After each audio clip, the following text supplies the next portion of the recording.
You're listening to the Nerd to Know Media Network. Join us at nerdtoknowmedia.com.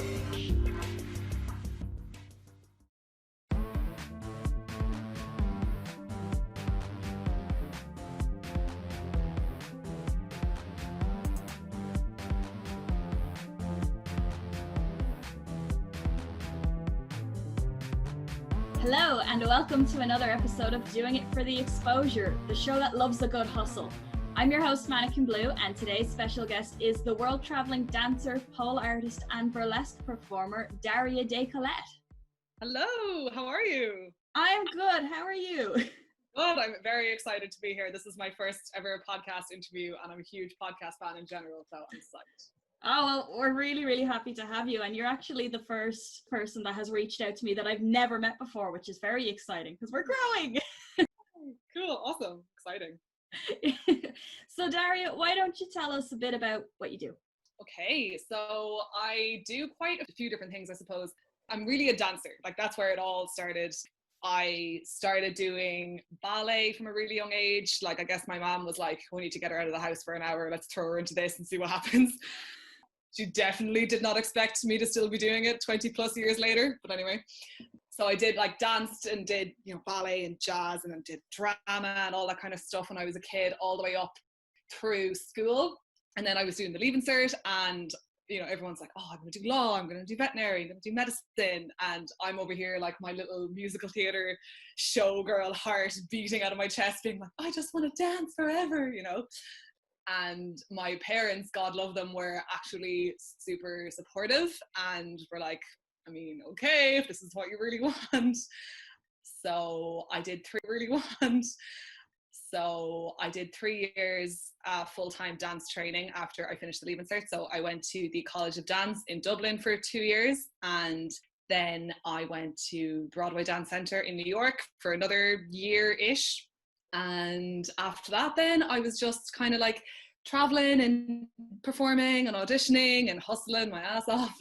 And I started doing pole somewhere along the way. And then this is a massive nutshell, but like once I decided to move back to Ireland, I made the transition into burlesque. And that's the kind of long story short version, I suppose. I suppose you could say that you're classically trained. Yeah, I would say I probably am classically trained. I still technically say that I train in ballet, although, it's been a while since I've moved back to Ireland and I haven't had as much training as I normally would. But yeah, I did ballet for like 20 years, not to super high standard, but I had like Russian ballet teachers at one point, so it was pretty hardcore for a while. Yeah, they don't play around. Oh, I can imagine. And you say you're not high standard. Oh, you know us Irish, right? We're always like, I'm doing a bit of dancing, that's grand, it's grand. Yeah, I'm no expert or anything, I just dabble. Yeah. I've only been doing it for 20 plus years. Yeah. So, you started doing the ballet. How did the pole and the burlesque come into that then? So I guess I always just had seen, when pole started getting more like mainstream, I would just see people doing these like crazy, amazing tricks. And that was at a time when I didn't understand that like when you're on a spin pole, like the pole itself actually spins, evolving that much on the pole. But like, I thought it was like some kind of Cirque du Soleil magic, I was like, this is like, how is this even possible? So I was just always curious, and it's so, sexy and gorgeous. And I think when I became aware of Arlene Caffrey, who's obviously like our Irish pole queen, and started following her, and then I just really wanted to try it because it seems like a really good combination of things that I loved, which is dance and then like weight training. And I was in New York at the time, and there was an amazing studio in Manhattan called Body and Pole. So I took my very first ever classes there, and I'll never forget it because like you're holding the pole inside your armpit with 2 hands, you're squeezing everything you've got, and all she wants you to do is just lift your 2 feet off the floor at the same time, like not 1, 2 feet together. And I couldn't do it. I was so sweaty. I had no grip whatsoever. and no strength either. And she came over and she stood in front of me and she was like, either. And she came over and she stood in front of me and she was like 2 feet at the same time. I was like, I can't do it. Yeah, so that was the very first class. But yeah, I just fell in love with it. Like it's a tale as old as time at this point, but the bruises and the pain and the burns, they don't put you off. They just kind of like spurn you on because you're like, I want to get through this pain so I can learn how to do that super cool move. Yeah, I think that's the difference between you and I as well, because like I very, very briefly back when I was trying to be super fit, got into pole fitness. And, you know, I went to like 3 classes or something. And it took 3 classes for the instructor to actually come over and look at me and be like, oh yeah, you have no grip strength whatsoever, like in front of everyone. And I was like, oh, the public shame. Oh. Whereas for you, you would have been like, well, that's not going to stop me. I'm going to keep trying. I was like, I give up. Yeah, I was very determined. I was like, okay, this is a challenge. You know, I can do this. My arms aren't so strong, but my legs are. Like, we'll get there. So yeah, and pole is kind of, it's a whole body thing. Oh my God, you're so right. Like, the thing about it is that when you're training and you're trying so hard to like nail this move, and you're just trying to get, you know, your arm there and your leg there, you don't even notice how hard you're working. Like, you don't notice all the muscles that you're engaging until you wake up the following morning and your core is on fire and your ass is in bits and you're like, oh my God, what happened? Why do I hate myself so? So then where did the burlesque come into it?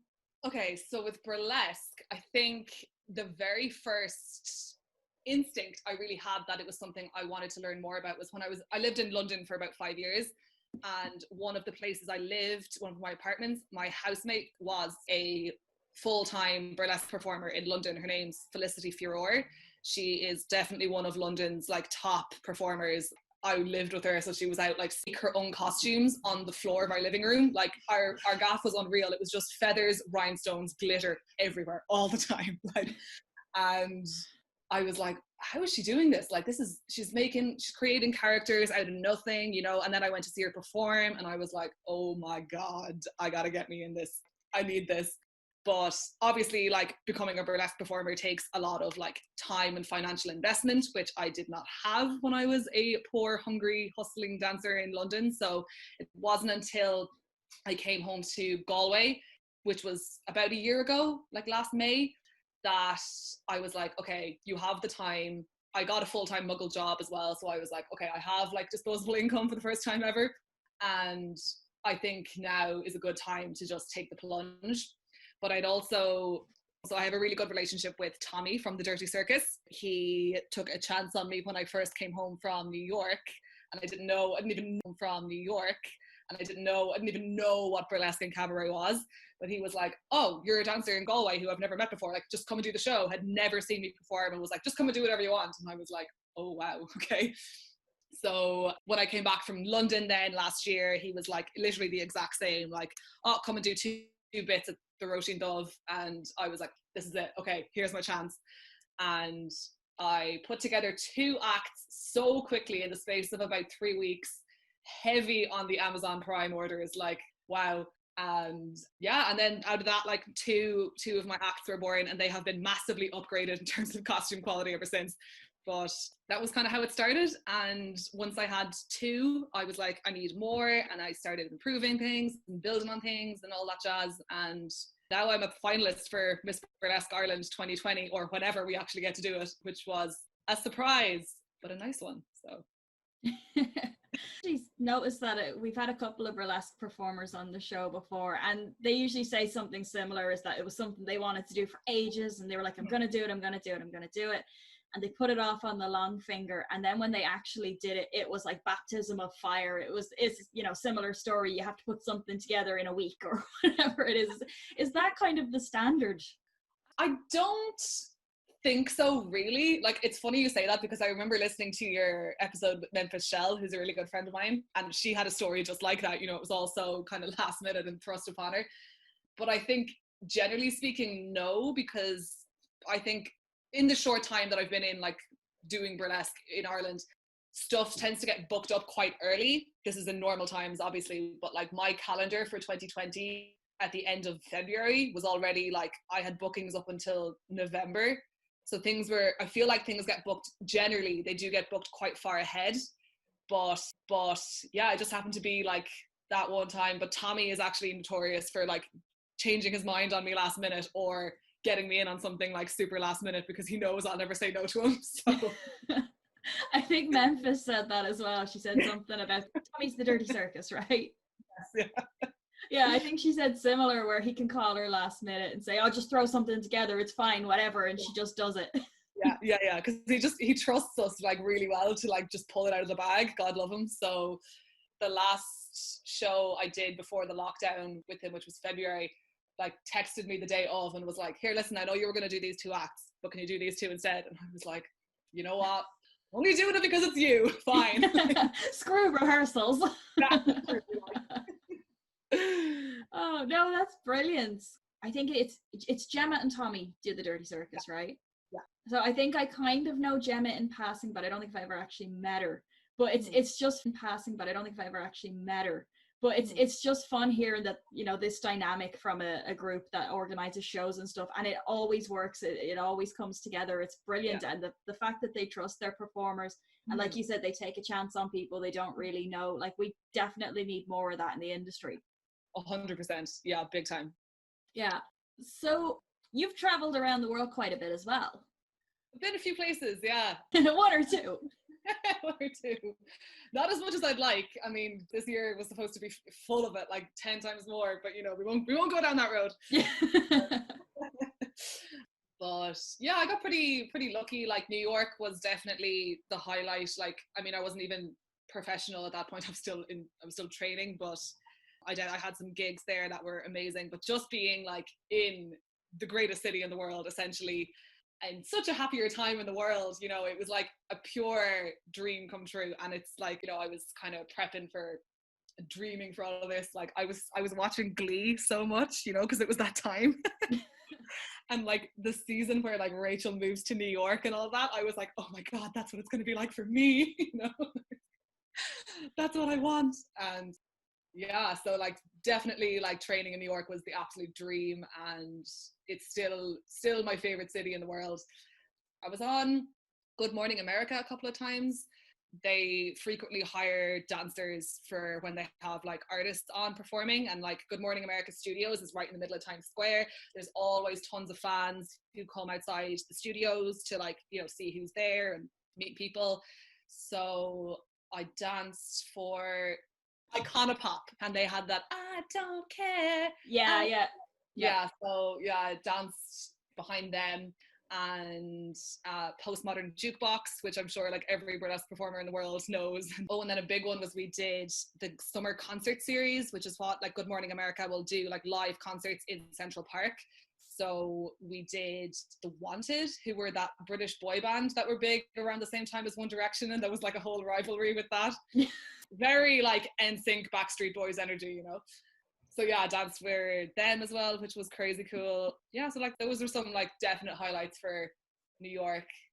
London came afterwards. London was London. I was, you know, if anyone lives in London, they know it's like a hard place to live, but a lovely place to visit. So I love going back now when I can afford to. When there's no stress or pressure. Yeah, and you don't have, you know, like a crazy commute to your day job in the mornings and all that kind of, you know, big city vibes. But yeah, I went to India. That was probably the other like crazy story. This was such a random job, actually. Like, I think I had applied, I was applying through, came back to me and they were like, oh, they don't want you for this job, but we have another opening in India and they're interested in you. And I was like, I was saying no to nothing. I was like, yes, I need a job. Like, give me all the work. So that ended up being this is like honestly so random. So you know how like cricket is huge in India and Pakistan and those countries? Mm-hmm. So they have a huge big league every year called the IPL, the Indian Premier League. And for some reason, they always have cheerleaders for their teams at the IPL. So I was a cheerleader for the Delhi Daredevils for 2 months in India, and we traveled all around the country with our team, and I learned so much about cricket, my God. It's information that is wasted on me because who can I talk to about cricket? Oh my gosh, that is wild. It was so random, and it was one of the best gigs I ever had, honestly, because like the girls I was working with we got on so well. We were like a family, and we saw so much we saw a lot of airports mostly. Like we flew so much, a lot of airports and a lot of hotels. But when we had the spare time as well, like, you know, we did a lot of sightseeing and we did the Taj and we did all the usual bits, you know, but that was insane, that whole trip. And you know what? Sometimes it's the random gigs, the one that you're like, why am I saying yes to this? Those are the ones that end up being the best. Like I had last year, a friend of mine who's a balloon artist in Scotland. He called me randomly and he was like, do you want to come to Bahrain? I was just like, what are we doing in Bahrain? And he was like, oh, we're just making balloons. And it was like me sitting there on the phone being like, how do I say no to this? You know, so I was like, yeah, I'll totally go to Bahrain. And, you know, unfortunately that ended up not going ahead because it was, you know, right as lockdown was happening that we were supposed to be flying out. I think it was like the week before lockdown hit or something. We got a call and we're like, yeah, we can't really have you over. But it was just like the randomest thing, because they do this like Formula One festival every year. So they were just going to fly us out to make balloons. It was so random. I can guarantee it probably would have been so cool if we had actually gone. But it could have been class. Like, yeah, sometimes stuff is just so like out of the box and you're like, I just have to go with this and see what happens. I just want to know. Like, yeah. This is a thing that we do as artists, is we hustle so much that no matter what the job is, we just take it, and we take as many as we can, and we're like, well, I'll fit them in, I'll fit them all together. Yeah. I'll fit them all together. Yeah. It'll work out. Nothing pains me more than having to say no to something because I already have something booked. Like, yeah. Or the thing that's been killing me lately has been saying no to gigs because we're still in lockdown and people are calling you to do parties and stuff and you're like, I can't. That, yeah, I'm sure, like you're obviously getting more of that than I am for sure, but that would hurt my soul so much as well, massively. So soul destroying. Oh God, what a time to be alive. Yeah. And as well as that, like this year was the year that like anybody that I've talked to has said, oh, this was going to be my year. I was going to travel. I was booked to go here and there. You know, I was booked out till Christmas. Yeah. It was good. This was going to be the year. And now we're all kind of sitting here going, what do I do next? I mean, like the only thing that I know how to do is just look forward to 21 and like keep hoping, you know. Like, I don't know if you would be in the same. I don't know if you would be in the same boat, but you know, some people are sitting there going, right, I have to think of acts and I have to make the costumes now and I have to prepare. Literally, that was me. I was like, if you stay ready, you don't have to get ready. Like, I ordered so many costume pieces during like full on lockdown. There was packages coming, like I was getting like 3 a day, bulk packs of rhinestones, feathers, whole bits that were coming the entire time. I never not had a glue gun near me, do you know what I mean, for like 4 weeks straight. Like, and next year when we're finally out of lockdown, you are gonna have the best costumes. Everyone's just gonna come out in like extra sparkles, extra glitter, just extra everything, and yeah, I can't wait for that day. Oh well, yeah, we'll definitely have to keep following you to keep up to date with that. And speaking of which, where is the best place for people to follow you to keep up to date? That is definitely Instagram for me. So it's Daria Décolleté. It's a bit of a mixed bag. It'll be a lot of pole, a lot of like throwback, you know, show photos, and then the odd like selfie with me and my gals or me and my friends, because I don't have like an exclusive Instagram just for like burlesque stuff. I'm already spending way too much time on Instagram to be dealing with like too many extra accounts, you know what I mean? So, but yeah, Instagram is where I hang out for sure.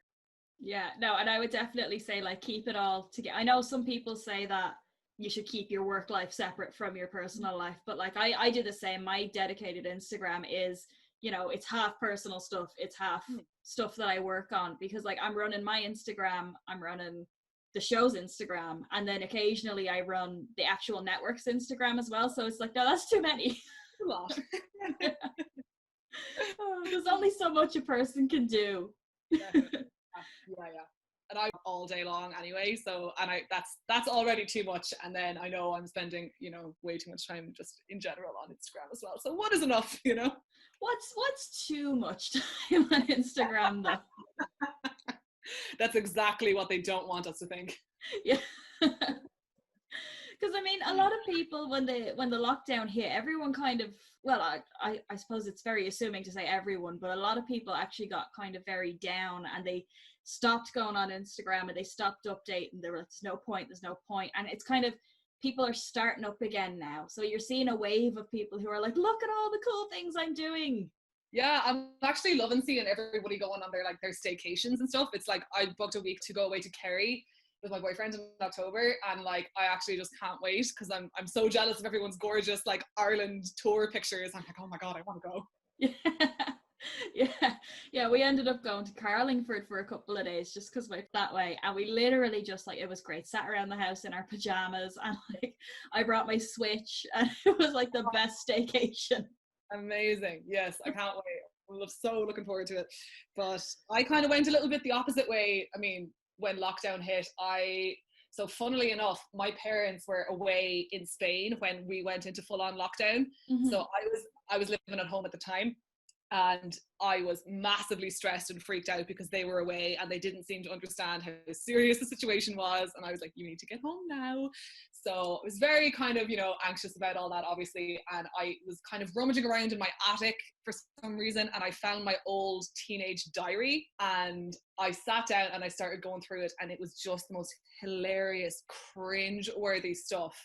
And I was like, I just got to put this up on my Insta story real quick. So I read out like an excerpt from like my diary when I was like 14 on my Insta story, and from like my diary when I was like 14 on my Insta story, and like I got so much response from it. Everybody was just like, this is hilarious. Please, we need more. I was just like this. This is so relatable. I remember feeling this way. And so I did it for I think I did it for about 10 days straight. And it was a really nice distraction for me because I was so stressed about my parents being away. And it was just hilarious. And it made me cringe so much. I couldn't even read half of it out myself because it's just so embarrassing. But it was so funny, and so many people were just like loving it, and I was like cracking open a bottle of wine. I was like, cool, here we are for part 7. Oh my god, that sounds amazing. Oh, it was. I had some like old friends as well, because I changed, if I was saying anyone's names, like I had to change everyone's names. I was like, oh, this boy I really fancied. So many of my old friends being like, oh my god, are you talking about this person? Are you talking about that person? Who was that? God, are you talking about this person? Are you talking about that person? Who was that? That's actually brilliant. That could be a new art form, spoken word, dramatics. You might have cornered the market on that one. Okay, I gotta capitalize on this. Okay, we're making a new separate Instagram account just for this, I've decided. Dramatic diary, or I don't know. Oh, no, that's hilarious. I had a few years back when I moved back in with my dad. It was the same thing. I was going through all my old stuff and I found my old diary, and I was like, oh god, no, oh god. But, I didn't have the kind of the I suppose the bravery and the disconnect from it that you had, that you could actually get up and read it. I was like, burn it, get rid of it. Yeah, and I was like, let's put it on the internet forever. Okay. Oh, are those still up? Can I check those out? Yeah, I made a story highlight because like I had people who were like, oh, I want to go back and work, or I think it was like my sister wanted to like rewatch or show her friends or something, and I was like, yeah, go on, it's there on a high. How do people think of these things? It's fantastic. I was just so like stressed and lonely in my house, and I was like, I want to talk to people. Let's just, okay, here we go.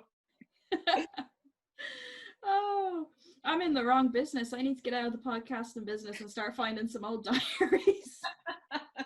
Oh, that is absolutely fantastic, though. Just to bring it back to art a bit, actually, there's something that I would like to ask you is, because like you said, you're fairly new to burlesque, and you've been doing ballet for years and stuff like that, but what would you say to anyone interested in kind of following down your path?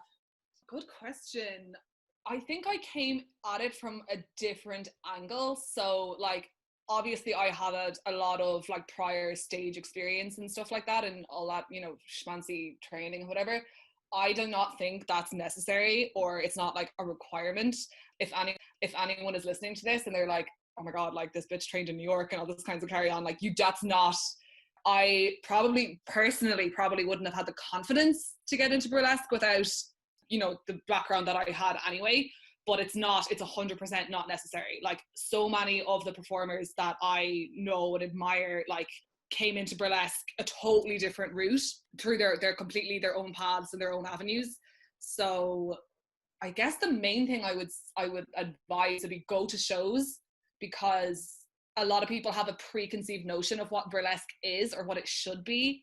And especially now, like, because I was like that. I was like, oh, it's Marilyn Monroe, it's all classic and, you know, old school vintage vibes.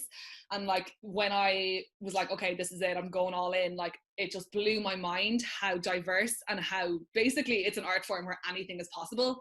So definitely going to shows will like show you that anything is possible.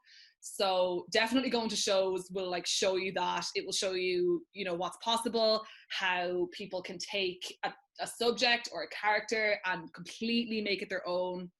And then another thing would be to go to like actual burlesque classes as well, because so much of it, again, and it's not about like, you know, any acting experience or dance experience you have or anything like that, but it's all about your attitude and your character and committing to that and feeling that you are that person or that character in your body in that moment, and how you can get that across to an audience. For me, that's what it's really about. Because when I see, like, I'm trying to think of some good examples on this.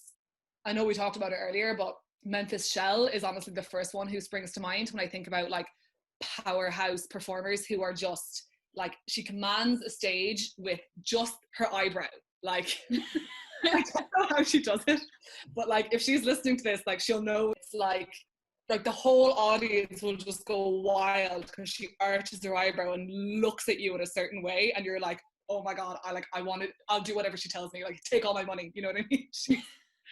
So that's the thing that like makes burlesque really exciting, is that, yeah, you know, you could be doing like tricks and flips and twerks and all kinds of mad stuff, but like if you can hold an audience in the palm of your hand and the slightest little shoulder, eyebrow, like if that makes an audience go wild, like, you know, you've got it nailed. Yeah, and that was, I think the way Memphis put it was that she just kind of stares people down.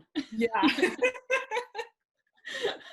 Which I have seen her perform, and it is very like, it's intimidating, but in the best way. It's kind of like, oh my goodness. Yeah. It's like, she looks like she's gonna beat me up, but I kind of want her to. Yes. Yes, such a good way to describe it. Oh, but it's great seeing the different. Oh, but it's great seeing the different, you know, different performers having different styles, because you have like you said, like you have people who are, you know, let's say Bonnie Boo, she does a lot of twerk and she's very high energy. She is like crazy good dancer. And then you've got like Bella Curve, who's, you know, classically trained ballerina, so she's kind of more deliberate in her movements. And then, you know, you get people like even Gala Gray, who has this very ethereal, soft kind of quality about her. And it's just amazing how they're all bringing something so different to the art form, but it all works. Yeah, it's honestly what I love about it the most, because when I was like a dancer, every audition I went to, it was always about like, do you fit the brief? Do you fit the casting director's ideal? Do you look like the other people in the cast already? Are you going to fit the costumes that we already have? Guess what? I never did.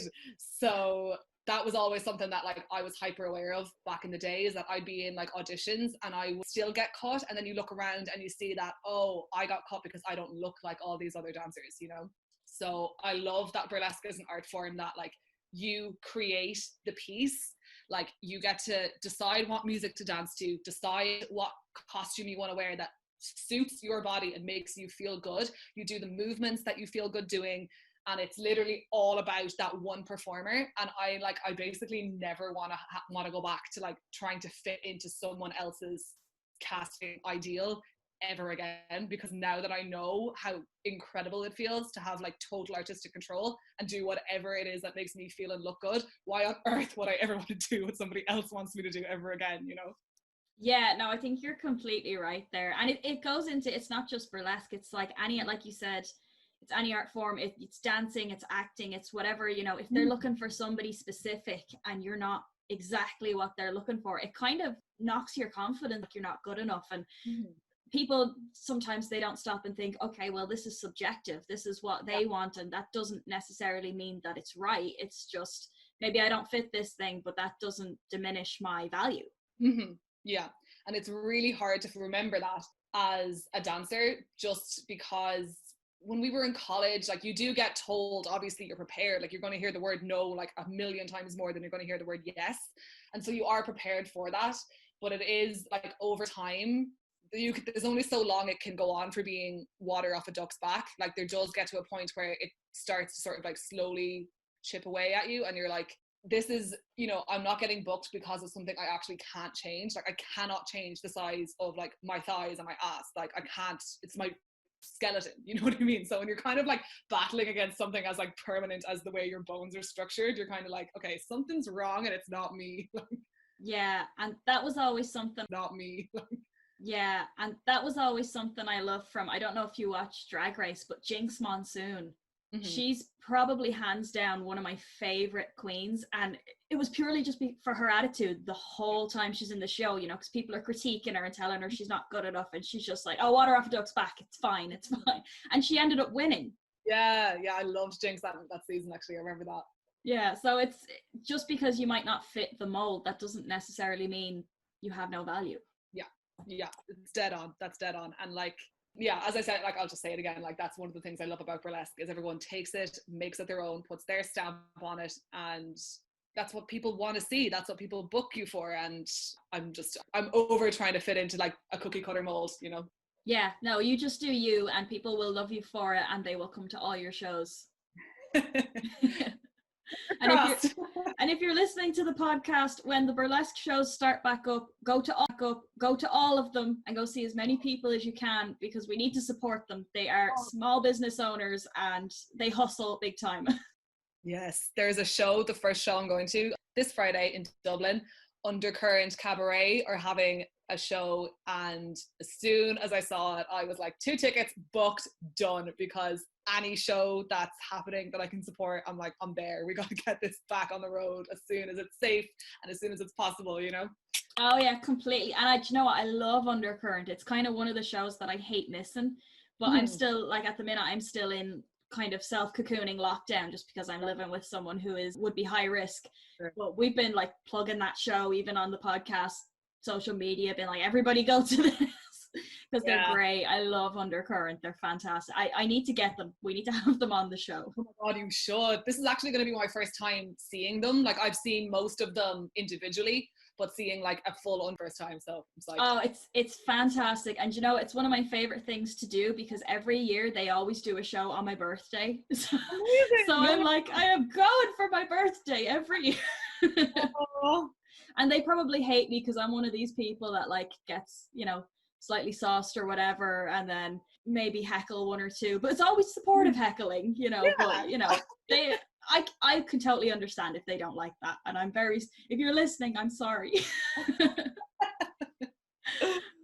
But I love them. They're fantastic. You are in for a great time. And I think actually, yeah, definitely anyone listening, if there are still tickets left by then, check it out, because it's going to be unreal. So just before we go, is there anything else that you would like to talk about that you haven't touched on yet? There's just one thing I kind of want. I should have brought this up earlier, really, but when we were talking about pole, there's a lot of like stuff in the community and in, you know, and I think this is kind of across, but like, I never shy away from the fact that our art forms came from sex workers, and that conversation is very much happening at the moment. And we wouldn't have like the incredible, like the shoes obviously are the first thing that comes to mind, but like we wouldn't have the aesthetic, we wouldn't have the moves, we wouldn't have like the pole itself wouldn't exist as we know it now if it hadn't been for strippers and sex workers back in the day. And personally myself, because I'm a performer, I like to acknowledge that and make sure people are aware that like this is part of the history, no more than burlesque. Like burlesque obviously originated in like gentlemen's clubs and stuff back in the day. And what I like to think that what I do now is like an homage to like those sex workers and strippers of their time. But I think it's important for me to acknowledge that, and for people who do pole, for example, like as a hobby, like I don't expect people to be like, I just need to let everybody know that I'm pro sex worker, like, even though they should be. But I think it's important for people to like acknowledge themselves, like just at the back of your mind, like, oh, I love this, I love doing pole, this is awesome and new, and you know, I'm really enjoying this or whatever. Oh, I guess there's like, okay, so I came from like strippers and strip clubs and stuff like that. Well, I guess, you know, I should maybe like not be so like anti-stripper and anti-sex worker because they created this hobby that I love, you know. So yeah, that's a conversation that's been going around at the moment, because FKA Twigs was obviously called out for using stripper and sex worker aesthetics in her videos and stuff like that, and has then gone on to like shine a light on loads of incredible organizations in the UK. And she also advocated for the Sex Workers Advocates of Ireland, or Sex Worker Association of Ireland, one of those, and then a whole bunch of other amazing organizations in the UK as well, like the East London Strippers Collective, or a big one. And yeah, she just basically like really shone a light on the hardships of sex workers and strippers and what they're going through, particularly at the moment with COVID-19. So if you want to learn more about that, you can check out FKA Twigs' Instagram. I do not know her, but you know, you should follow her and the organizations that she's supporting at the moment, because it's important to know who created the thing that you love, I think, you know? Yeah, absolutely. And thank you for bringing that up, because on the show, like we do talk about a lot of heavy stuff and human rights and stuff like that. But I do, for anyone who is unsure, I do want to make it very clear that this show is also sex worker positive. We like to think that we're all inclusive as much as it's possible to be. And like, there are a lot of burlesque performers, pole performers, dancers who are also sex workers. Maybe they're strippers, maybe they do other things, you know, that's their business. But like, regardless of why they do what they do, it is still an art form. Like if they're on the pole, it's still an art form. If they're dancing, it's an art form. So regardless of the how, where, or why, we still very much want to support them and help them. And they're struggling just as much as everyone else is, and it's just as valid. Amen to that. Yeah. Yeah, so we want to support everyone. And actually, I just want to, I suppose while we're here, we'll just shout out to Missy Fortune. She is a performer who is also very strongly advocating for sex workers at the moment. So we're going to do a shout out to her because it's so important. Missy is amazing. If you've never seen, have you seen Missy perform live before? I have, and it's a sight. Like she's a firecracker. She did this performance. I saw her in Cork.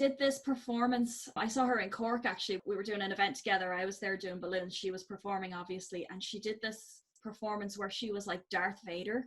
But it was, oh my god, I've heard about this. I've never seen it live, but I've heard of it. It's unreal. Like the size, the platforms on those boots, and she's just like bending and rolling. It's insane. Honestly, like if anyone listening is not familiar with Missy Fortune, check her out. She's just wow. The firecracker. Like, I competed with her at Miss Hell on Heels last year, and she was the only one to do a hoop. Nearly everybody else did like pole and burlesque bits, but like I'm pretty sure she like cracked open a can of beer or something at one point, like poured it all over herself, and like she had this like banging cowboy outfit on and like chaps, and it was just, oh, she's an absolute beaut. Definitely like check her out, follow her. We love Missy. Yeah, we love anyone who is doing their best to make the most of it. Yes, put that on a t-shirt. Maybe we will. But Daria, honestly, it's been an absolute pleasure having you on the show, and thank you so much for taking the time out to talk to us. You're very welcome. I had such a good time. It was so nice just to have the chats and, you know, hope for the best. Yeah, we're all in this together, I like to think. So for anyone listening at home, if you enjoyed this episode of Doing It for the Exposure and would like to hear more in the future, make sure to follow us on Facebook, Instagram and Twitter at DIFTE Podcast. You can also check out our stream on nerdtoknowmedia.com. We stream weekly on Spotify, SoundCloud and YouTube. Thank you so much for listening. Join us at nerdtoknowmedia.com.